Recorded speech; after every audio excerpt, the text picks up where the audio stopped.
Welcome to Real Estate Coaching Radio, America's #1 trusted resource for realtors who demand authentic, real-time coaching. Starring award-winning real estate coaches Tim and Julie Harris. Get ready for unfiltered, full-strength honesty about what is truly working to get you into action and make you money in this new real estate boom. Now to our hosts, Tim and Julie Harris. Welcome back to Real Estate Coaching Radio, and we are your grateful hosts, Tim and Julie Harris. So, Julie, welcome to today's radio show. Thank you. As always, it's a pleasure to be here. I'm looking forward to the call. So, today's topic is scarcity versus abundance. Scarcity thinking versus abundance thinking. This topic popped into Julie and I's minds probably about 2 weeks ago because we saw an increase in scarcity thinking amongst our coaches, amongst some of the coaching clients. And it's one of those things that can creep into your life without you really knowing it. So Julie has created what will probably end up being 2 days' worth of radio show content about scarcity versus abundance. But before we get to that, I wanted to shout out to all of our great coaching clients that, I'm getting these incredible reports from all of our coaches, including our Julie and I's personal clients, that everybody's having their best year ever. So coaching clients, remember to use the Facebook, the private Facebook page. If you're not on there yet, definitely request membership. We only have about 10% of you guys using it, but the 10% that are using it are loving it, so make sure you're participating. The constant feedback is that this essentially feels like last year, lack of inventory, buyers having to write over list price, offers, all that good stuff. Sellers remain in control. But what I'm noticing that the biggest difference is the fever has increased. In other words, there may have been some laggards last year that were holding on to the idea that there was a recession and maybe the market was going to re-crash and, maybe all those types of things. So people weren't completely convinced that the recession was in the rearview mirror, but they are now. And man, can you tell it when you look at the real estate statistics. So on the Facebook page, I posted a video from CNBC, so coaching clients hop on over there to see it. But it's, for the most part, things that you've been learning from the radio show, talking about the fact that there is indeed a huge, going to be an enormous spring market, probably the biggest spring market that we've seen in the last 10 years. And the answer, and the reason is simple. I mean, number one, it's been a really rough winter for most of the country, so a lot of pent-up demand. Number two, everybody knows, and guys, this is a fact, interest rates are going to go up. That's not just, it's one of those things that we, as realtors, we always say, like, interest rates are going to go up, you better buy. But now it's true, more than ever before. The Fed has come out, Janet Yellen has come out and said, listen, the rates are going to be increasing. Mortgage rates will be increasing. It's going to happen probably later this year. A lot of buyers know that. So as a result of that, they are out there looking to purchase something and take advantage of these low rates. So guys, bottom line is the wind is at your back. Do yourself a favor and don't turn around. In other words, keep it at your back. Let the market elevate you to the next level. Do everything in your power if you're having a fantastic year, do everything in your power to continue the momentum. Definitely, if you're not in one of our coaching programs, request a free coaching call at freecoachingcallsforagents.com. For a vast majority of you who are having fantastic years, especially our coaching clients, do everything in your power to keep it up. In other words, don't rest on your laurels. Don't just pat yourself on your back because you're having your best first quarter ever. You're making hundreds of thousands of dollars. In some cases, some of you are making millions of dollars. Don't stop doing what you were originally doing to get you to where you are. This is your mindset. This is a mindset of abundance. This has to be and will be your best year ever, which will be the beginning of the best 10 years ever, then 20 years ever in your real estate business. It doesn't have to be ebbs and flows. It doesn't have to be ups and downs. It doesn't have to be peaks and valleys. It can be an ever-increasing income, ever-increasing lifestyle, ever-increasing quality of life, ever-increasing everything. It doesn't have to be back and forth. You can have the mindset of abundance. You don't have to live in scarcity. Julie? All right, perfect lead-in to our topic today, scarcity versus abundance. Well, what are we even talking about? Now's the time to get your typing fingers ready, to get your note-taking hand ready, and also our coaching essentials, our breakthrough, and our advanced clients. We will have this material available to you on our coaching website labeled as Scarcity and Abundance so that you can listen and re-listen to this and really use it. So as we're going through this, what I want you to do is think about how this relates to yourself, to your friends, maybe your family, to your prospects, to your clients, to your team. For some of you, you have a small team, medium team. Some of you just have an assistant. How does it relate to your assistant? And to the other agents that you're doing business with. And you'll start to have some light bulbs go off and go, they have a scarcity mindset. That's why I'm having trouble with them. Sometimes, and I've done this with some of my most advanced coaching clients, Tim, it's interesting to see them being introspective about that and saying, you know what, I'm mostly abundance-minded, but sometimes I slip into the scarcity mindset when I'm having a bad day. I really need to watch that and take steps to keep myself in the abundance mindset. So even if you figure that for the most part you are abundance-minded, listen to the different points and how the scarcity-minded think and figure out what causes that for you. Sometimes it's normal for you to sometimes slip into that, and what can you do about it? If it's a team member that you've been having trouble with, maybe it's because they're scarcity-minded. What can you do about it? And the answer might be parting ways with them. That's okay too. The main thing is to recognize what is the difference between the scarcity mindset and the abundance mindset. So Stephen Covey's famous book, 7 Habits of Highly Effective People, and I think that that's on our reading list, Tim, for our coaching clients, but if it's not, most of you guys have heard of it, 7 Habits of Highly Effective People by Stephen Covey. That's a great place to start your understanding of the difference between the mindset of scarcity versus the mindset of abundance. So what does that book say about the scarcity mindset? So you might put in your notes, a title or split your page in two, scarcity on the left-hand side, abundance on the right-hand side, somehow to keep track of this. So what does that book say about scarcity in particular? Well, most people are deeply self-scripted in what is known as a scarcity mentality. What does that mean? Well, they see life as having only so much, as though there were only one piece of pie out there. And if somebody were to get a bigger piece of the pie, it means there's less for everybody else. And so, Tim, just stopping on that thought for a second, I think that everyone can relate to dealing with a difficult agent is what comes to mind, where they do and say kind of crazy things, and that maybe is because that's their only deal out there. And so they over-negotiate, they cause trouble, because they feel like since that's their only deal, if they lose it, it goes to somebody else, and that's very scarcity-minded. Would you agree with that? Is that what pops to your mind when we were talking about this self-scripting of only enough to go around? Yeah, well, it's reinforced in the popular press, too. I was just thinking about the fact that over the weekend, news came out that California is supposed to only have another year's worth of water. Well, guess what, guys, in California? They've been saying that forever. So there always has only been about a year's worth of water. So what they're doing is if you hear that and you believe it, then you're going to start manifesting a scarcity mentality. Well, think of all the different ways in your life that the idea of scarcity is manifested, is reinforced, is essentially lived. You got to recognize the fact that if you have that scarcity mentality, you will have this hypersensitivity to other people's success. Because when you see someone being successful, you're going to be jealous of them because you're going to believe success is scarce, money is scarce. And when they are experiencing success, like California water, there's not enough to go around, and you won't be able to experience the same thing. So check yourself on that. Really realize how deep-rooted this mindset of scarcity truly is. You hear it all the time in politics. Here's a funny one, guys. How many years ago was it that they were saying we're at peak oil, no more oil, oh my God, we're all going to be basically riding horses and driving electric cars, right? I mean, that was, 5 years ago, peak oil. You guys remember that in the news? Now, what happened? Oil prices went down. Oops.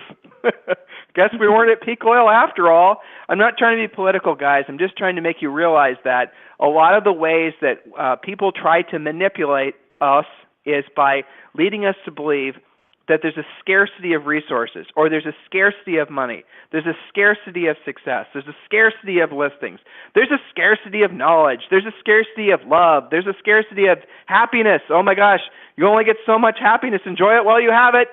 There's a scarcity of health. Well, you better, there it is. You guys have seen all the commercials on TV leading you to believe that good health is a scarce thing. You better buy this product or buy this drug. Pay attention to what's being fed to you, and you decide whether or not you're going to allow it to enter into your brain. You decide whether you're going to react to it. Because here's the reality. There is no lack of anything. There's no true scarcity, not really, truly.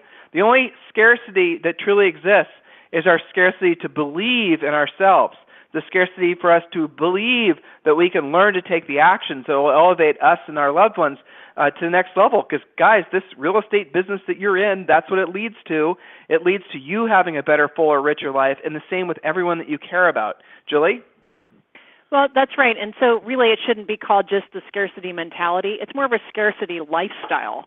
And that's what the zero-sum paradigm of life is, according to Covey, for example. People with a scarcity mindset have a difficult time sharing recognition, sharing credit, sharing the power, sharing the profit, even with those who have helped them in the production of those things. So again, it's a scarcity sort of lifestyle and mentality and place that you're at in your head. They also have a hard time being genuinely happy for the success of other people. Many of our top producing coaching clients run into that when they start to have consistent success.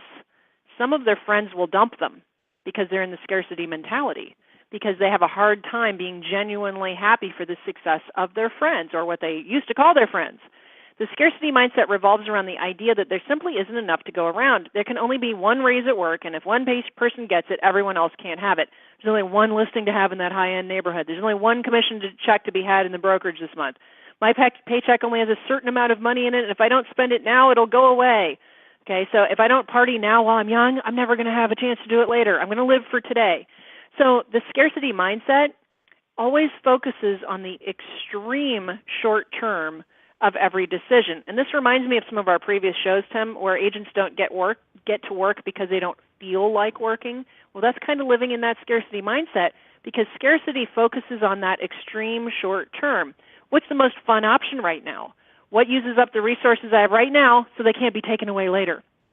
So it ignores the long term of your choices. The most fun choice in the short term often will create long-term consequences. So, for example, avoiding your lead follow-up, avoiding your prospecting, avoiding sending out what used to be your regular newsletter.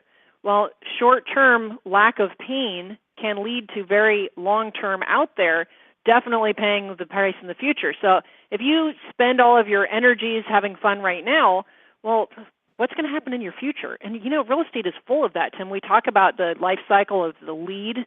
When it starts out to be a lead, how long it takes for it to actually be a paycheck. I mean, this is very prevalent in real estate.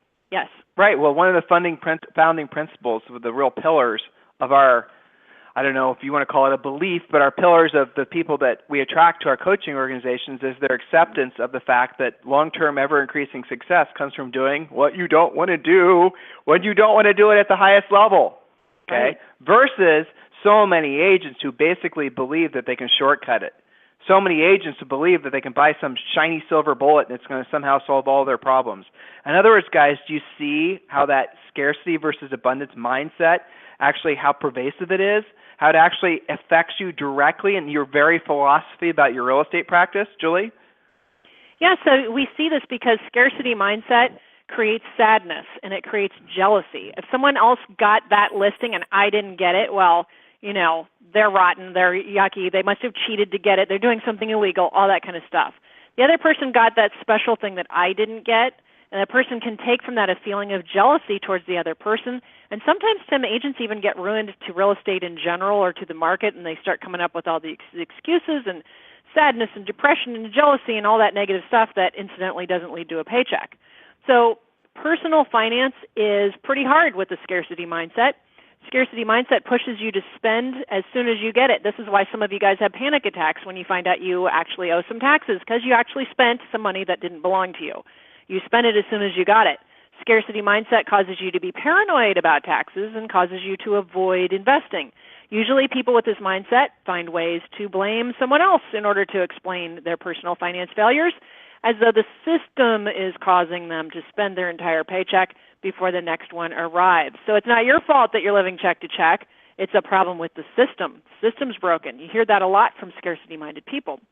Now, again, on our website, we have posted a really great chart that actually sorts out some tendencies and helps you to recognize scarcity versus abundance. So we'll get to that in a second. And again, that's great for our coaching clients. You guys can refer to that, print it off, use it, take it to heart.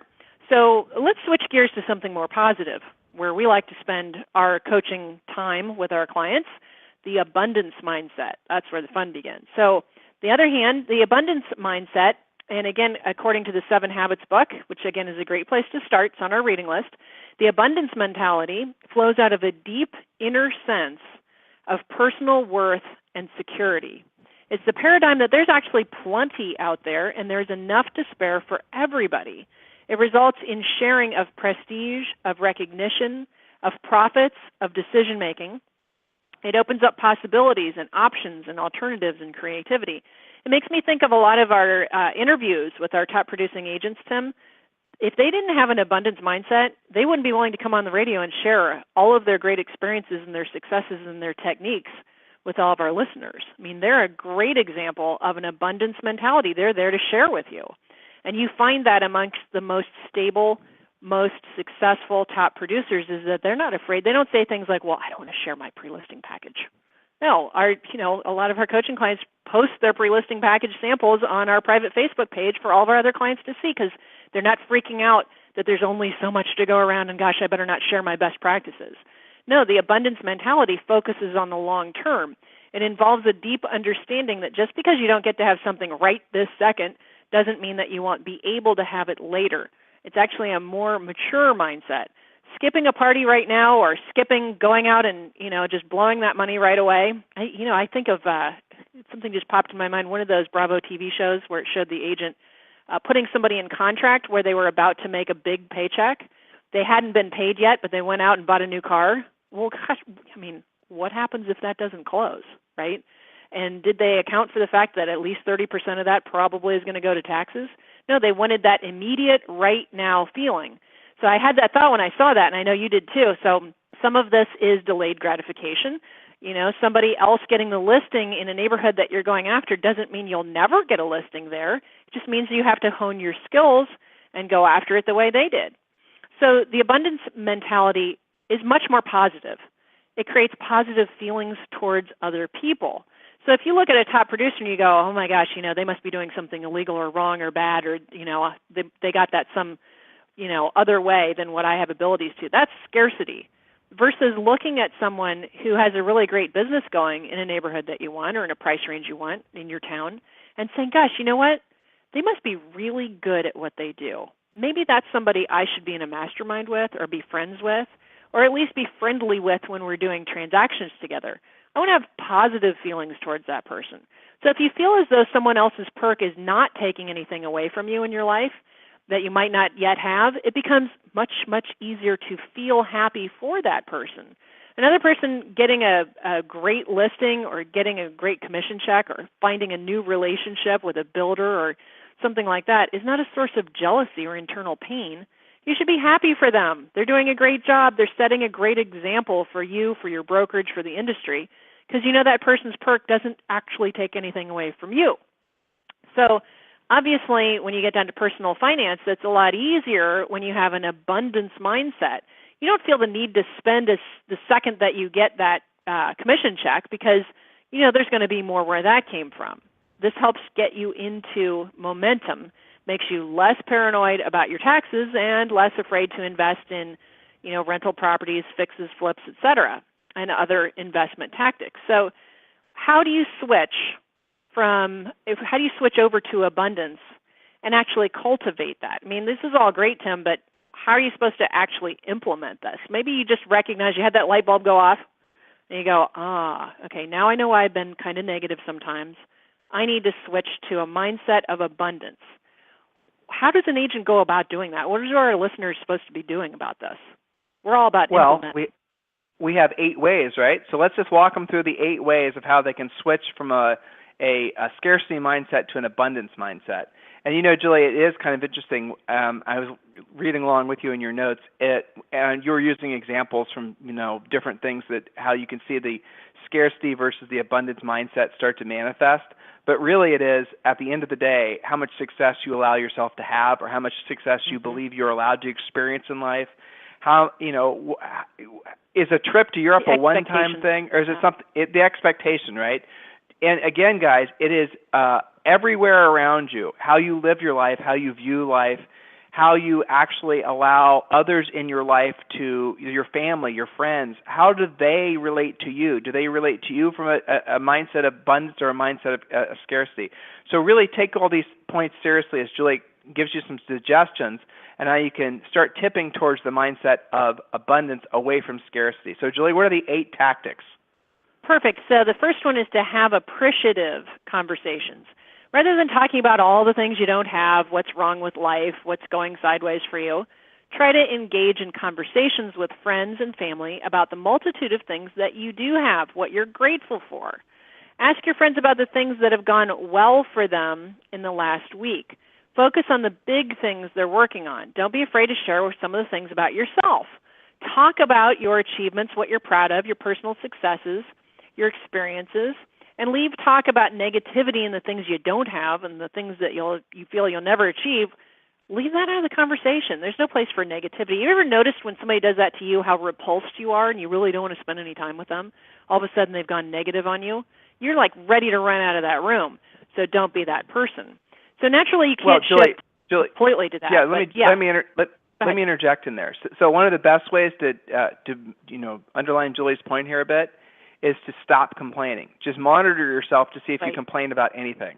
Completely and totally stop complaining about everything. Listen nobody to wants what to hear you're it anyway. Right, and what do? When you're a complainer, you just attract other complainers to you. Complainers, by their very nature, are scarcity thinkers.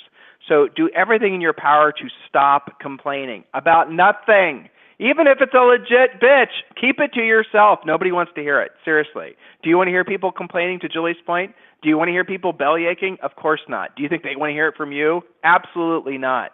So stop complaining and notice that when you stop complaining, notice how the people around you who probably are used to being around you because you're a complainer, and the one thing you have in common is your ability to kind of complain towards each other about different things.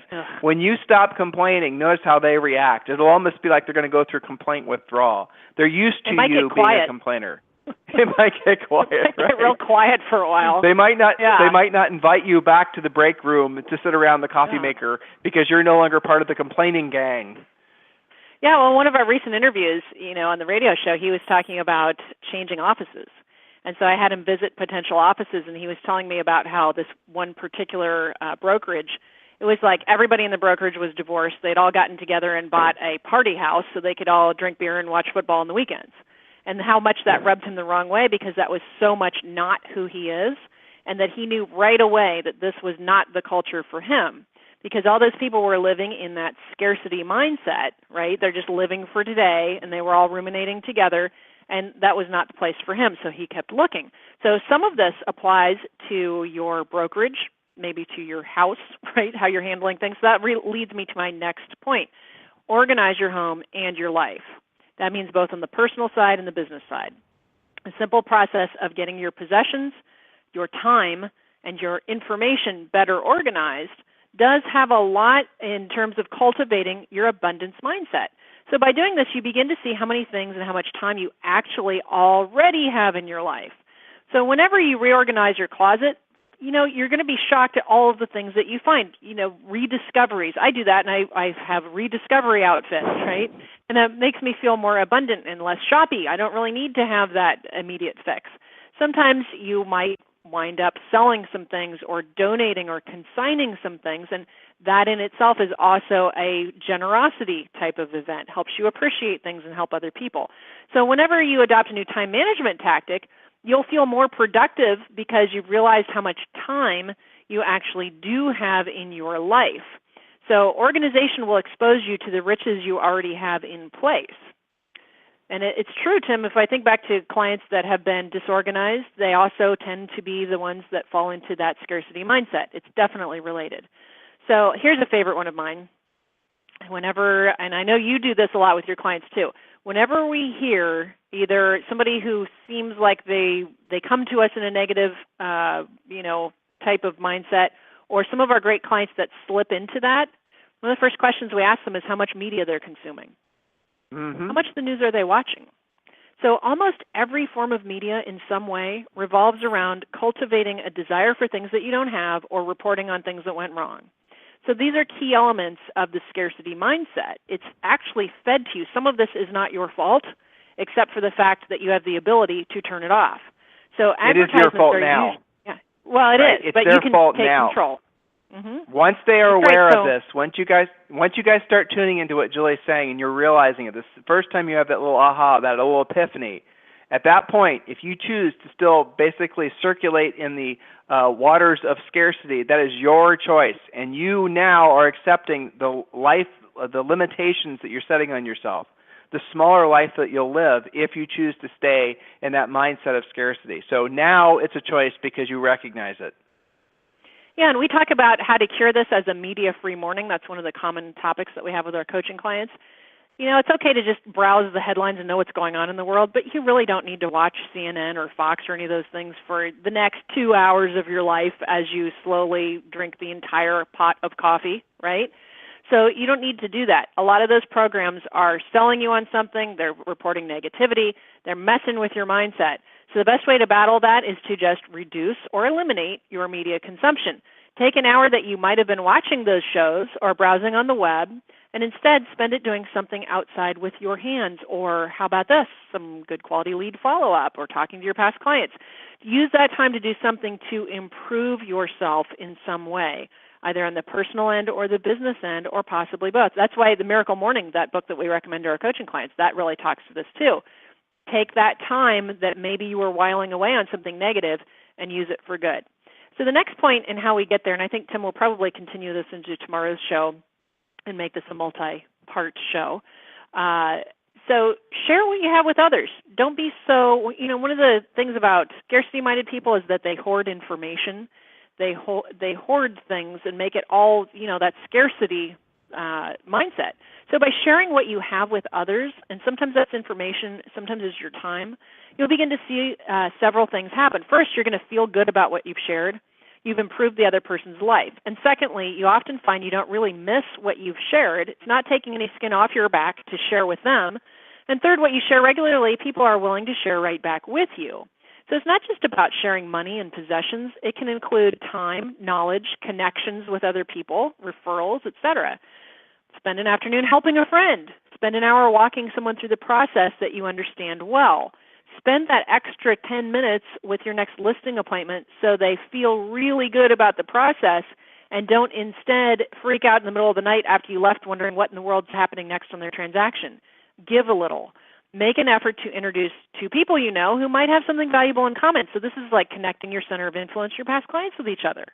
So, of course, sharing possessions and money is not a bad idea either. Give to your local food pantry. Be charitable. If you see your neighbors struggling to do something, go over there and help them. Help them carry groceries in when you see them pulling up in their driveway. If they can't use their internet or something's wrong with their cell phone, invite them over. Let them use your stuff. You do have plenty, and when you realize that, sharing is not that big of a deal at all. And Tim, I see this with agents all the time. Well, you're not going to believe the time I had to spend with this buyer. And I say, all right, well, just from a financial standpoint, what was that, a total of 10 hours divided by the commission that you're going to get? Oh, let's see, you're actually making $700 an hour. You can't be a little bit generous with your time and give them another hour or two for what you're being paid to help them feel great about this monumental experience they're having in life called moving? So keep your heads screwed on straight, those of you who wander into the scarcity mindset. It's a curious thing, Tim. I mean, between the two, scarcity and abundance, which agents make a lot more money? Well, so Julie, here's an interesting as we wrap today's show. I love the point you just made, and it's so powerful because here's a little idea for you guys. Whatever you're feeling like you want, give it first. So, for example, if you're not feeling like you're getting enough respect, give respect. If you're not feeling like you're getting enough appreciation, give appreciation. If you're not feeling like you're getting enough love, give love. And, this is a mental exercise, emotional exercise, really, and it's so powerful. But if you're not feeling right now abundant, if you are still feeling some scarcity thoughts, just take a second and actually make a mental list or even write it down, the things that you're in appreciation of. A little appreciation journal is something a lot of our coaching clients keep, where you write down the things you're appreciative of. A gratitude journal. So right now, if you're wanting to really manifest something in your life that you feel is missing, give it first, and then you'll get it back. if you want attention, if you want appreciation, if you want money, guys, and I'm not suggesting you give money away, but I'm suggesting that you give, as Julie just indicated, your professionalism, your time. Give it to people that are obviously qualified. We're not just saying go out there and run a nonprofit. We want you to be very selective on who you do business with.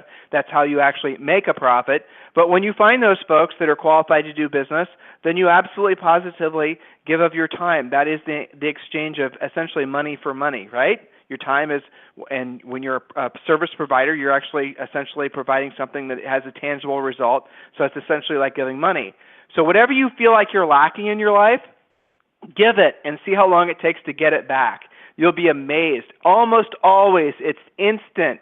You know, when you give a little kid a hug, you get a hug back. How does it make you feel? You know, when you're wanting to feel like, time is going by too fast and not appreciating life enough, go and actually give yourself the gift of going on, especially as, spring flowers are now coming up.